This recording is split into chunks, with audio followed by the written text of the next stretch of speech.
بسم الله الرحمن الرحيم. قل أوحي إلي أنه استمع نفر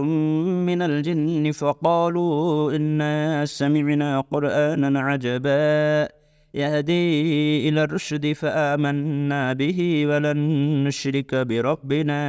أحدا وأنه تعالى جد ربنا ما اتخذ صاحبة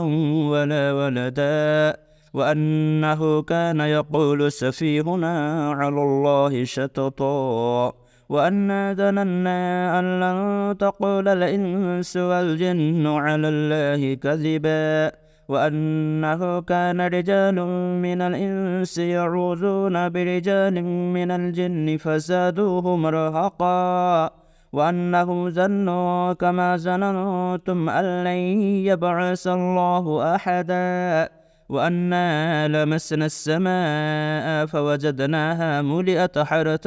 شديدا وشهبا وأنا كنا نقعد منها مقاعد للسمع فمن يستمع الآن يجد له شهابا رصدا وأنا لا ندري أشر أريد بمن في الأرض أم أراد بهم ربهم رشدا وأنا منا الصالحون ومنا دون ذلك كنا طرائق قددا وأنا ظننا أن لن نعجز الله في الأرض ولن نعجزه هربا وأنا لما سمعنا الهدى آمنا به فمن يؤمن بربه فلا يخاف بخسا ولا رهقا وأنا منا المسلمون ومنا القاسطون فمن أسلم فأولئك تحروا رشدا وأما القاسطون فكانوا لجهنم حطبا وأن لو استقاموا على الطريقة لاسقيناهم ماء غدقا لنفتنهم فيه ومن يعرض عن ذكر ربه يسلكه عذابا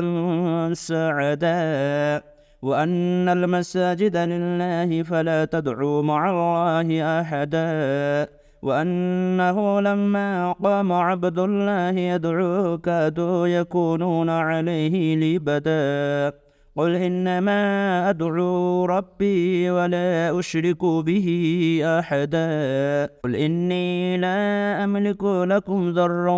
ولا رشدا قل إني لن يجيرني من الله أحد ولن أجد من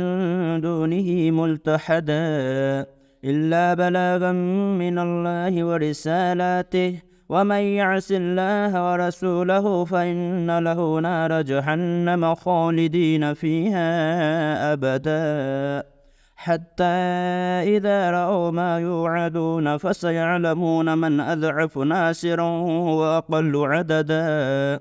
قل إن أدري أقريب ما توعدون أم يجعل له ربي أمدا عالم الغيب فلا يظهر على غيبه أحدا إلا من ارتضى من رسول فإنه يسلك من بين يديه ومن خلفه رصدا ليعلم أن قد أبلغوا رسالات ربهم وأحاط بما لديهم وأحصى كل شيء عددا.